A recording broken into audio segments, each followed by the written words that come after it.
You ask Tiger to solve. This deals with linear equations with one unknown. The final result is x equals 2. Let's solve it step by step. Simplify the expression. Expand the parentheses. Multiply the coefficients. Simplify the arithmetic.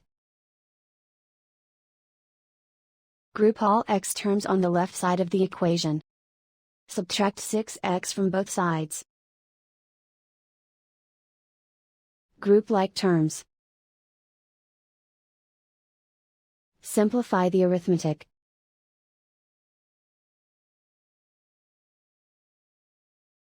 Group all constants on the right side of the equation. Add 36 to both sides. Simplify the arithmetic.